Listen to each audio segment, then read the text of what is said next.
परवा आमचे नेते माननीय आमदार जयंतराव पाटील साहेब यांनी तहसीलदार कचेरीमध्ये वजन ठेवल्याशिवाय सामान्य माणसांची कामं होत नाही अशा पद्धतीचं वक्तव्य त्या ठिकाणी बोलून दाखवलं. याच्या विरुद्ध खऱ्या अर्थानं सामान्य माणसांच्या अडचणी सोडवण्यासाठी अनेक माणसांच्या तक्रारी साहेबांच्यापर्यंत आल्या होत्या की तहसीलदार कचेरीमध्ये आमचं काम करत असताना वजन ठेवल्याशिवाय आमची कुठलीही कामं होत नाहीत अशा अनेक तक्रारी साहेबांच्यापर्यंत आल्या होत्या आणि ते खऱ्या अर्थानं साहेबांनी बोलून दाखवलं.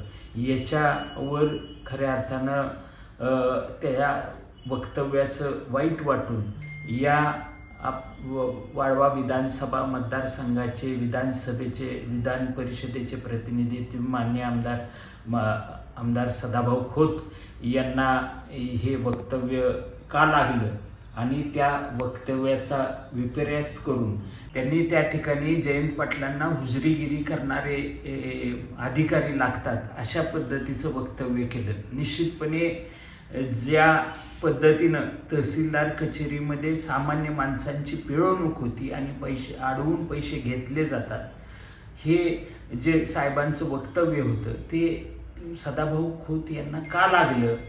का त्यातला जो तहसीलदार कचेरीतला मलिद आहे तो त्यांच्यापर्यंत जातोय आणि त्याबद्दल त्यांना वाईट वाटतंय.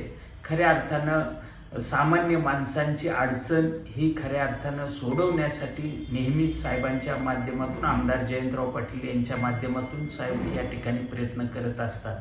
पण याचा विपर्यास करून खऱ्या अर्थानं सदाभाऊ खोत यांनी काही वेगळी वक्तव्य करण्यासाठी केलेली तुम्हाला आम्हाला बघायला मिळतात.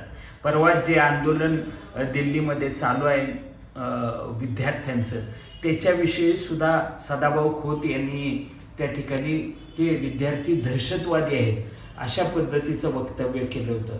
म्हणजे खरंच या माणसाची बुद्धीची कीव करावी अशी वाटते की चुकीच्या पद्धतीनं हे वक्तव्य सातत्यानं वरिष्ठांना खुश करण्यासाठी आपण असल्या पद्धतीची वक्तव्य करून आपल्या बुद्धीची आपली उंची या ठिकाणी दाखवण्याचं काम सदाभाऊ खोत हे नेहमी या ठिकाणी करत असतात.